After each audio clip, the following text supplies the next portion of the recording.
Halo semuanya, selamat datang di ulasan mendalam kita kali ini. Gini ya, musim sepak bola Eropa 2025-2026 baru aja berakhir. Dan wah, percayalah, klimaksnya benar-benar gila. Ini adalah salah satu penutup musim yang paling dramatis, paling kacau, dan jujur aja paling mengejutkan dalam beberapa tahun terakhir. Kita nggak cuma ngomongin soal siapa yang angkat trofi, tapi soal tragedi di hari terakhir, air mata kebahagiaan, dan jatuhnya raksasa-raksasa yang sebelumnya sama sekali nggak terbayangkan. Jadi, siapkan diri kalian, karena bahasan hari ini bakal penuh dengan plot twist. Oke, mari kita bedah ini. Coba deh kalian pikirin pertanyaan ini sejenak. Juventus dan AC Milan. Dua klub raksasa Italia punya sejarah super panjang dan skuad yang isinya bintang semua. Tapi siapa yang sangka coba kalau mereka berdua bakal terlempar dari 4 besar di akhir musim? Nggak ada kan? Ini bener-bener kegagalan masif yang sukses mengguncang seluruh lanskap sepak bola Eropa. Pertanyaannya sekarang, gimana ceritanya hal sefatal ini bisa terjadi? Bagian 1. Kejutan besar Serie A. Mari kita bedah kejutan luar biasa di Serie A ini. Nah, hal pertama yang benar-benar mencolok dari musim ini adalah kontras yang sangat ekstrim, kayak langit dan bumi. Di satu sisi, kita punya Inter Milan yang melaju mulus tanpa hambatan berarti. Mereka keluar sebagai juara dengan dominasi absolut, ngumpulin 87 poin, mencetak 27 kemenangan, dan menutup musim dengan hasil imbang 3-3 ngelawan Bologna. Sempurna banget kan? Tapi, coba lihat apa yang terjadi tepat di bawah mereka.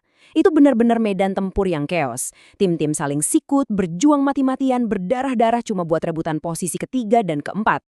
Dan hasil akhirnya, benar-benar di luar nalar. Bayangin, ada jarak 17 poin, 17 poin yang memisahkan sang juara, Inter Milan, dengan rival sekota mereka, AC Milan, yang nyungsep di posisi kelima. Dan yang paling bikin geleng-geleng kepala, coba perhatikan posisi keempat.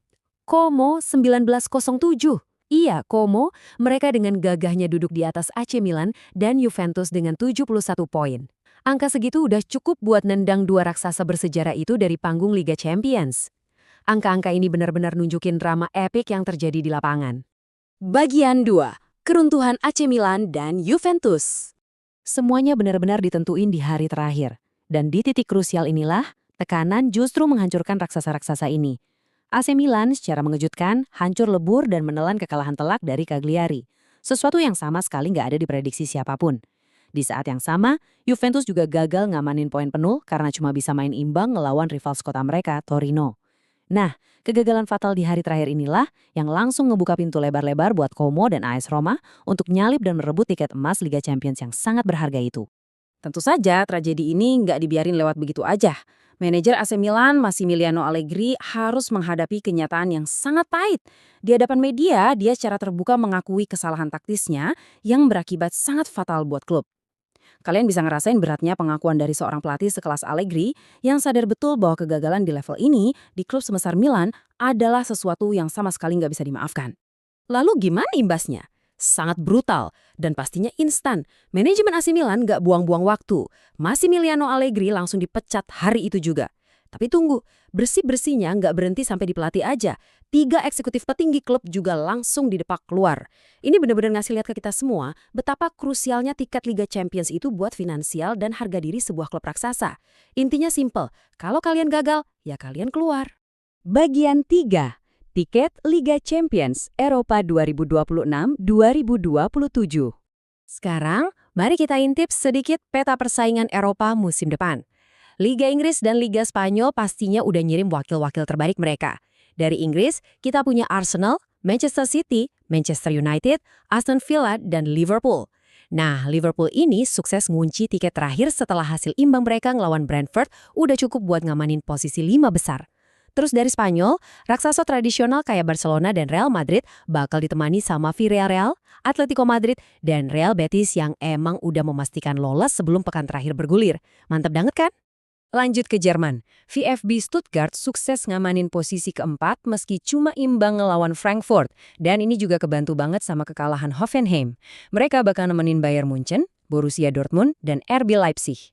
Sementara itu di Prancis, 4 tim yang bakal terbang ke Liga Champions adalah sang juara bertahan PSG, disusul RC Lens, Lille, dan Olympique Lyon. Wah, ngelihat daftar timnya aja, kompetisi musim depan sih udah pasti bakal panas banget. Bagian 4. Nasib tim-tim papan bawah.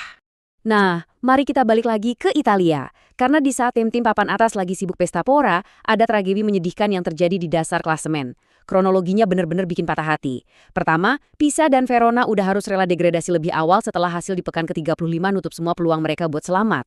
Terus, beban berat langsung pindah ke pundak Cremonese.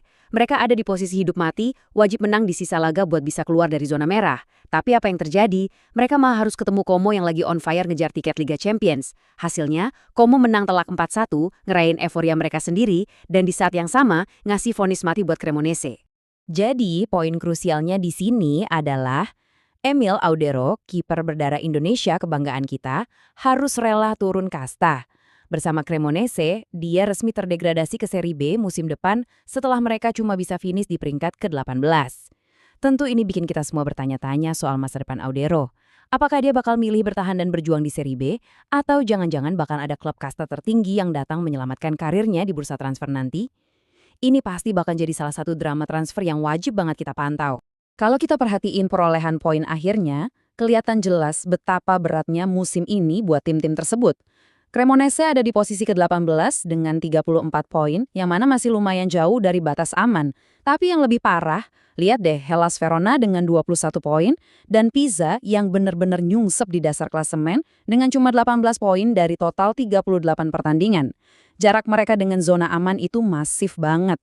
Ini seolah menegaskan kalau sejak awal musim nasib mereka emang udah sangat rentan dan selalu kesulitan buat bersaing. Nah, semua drama ini akhirnya membawa kita pada satu pertanyaan besar. Buat nutup ulasan hari ini, apakah kejutan luar biasa dari Como ini benar-benar awal dari era baru? Dan mampukah mereka bertahan ngadepin kerasnya persaingan elit Eropa di Liga Champions nanti?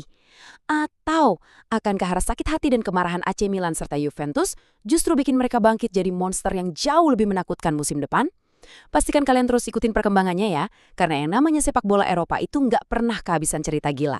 Terima kasih udah nongkrong dan bedah fakta bareng saya hari ini, sampai jumpa di ulasan berikutnya.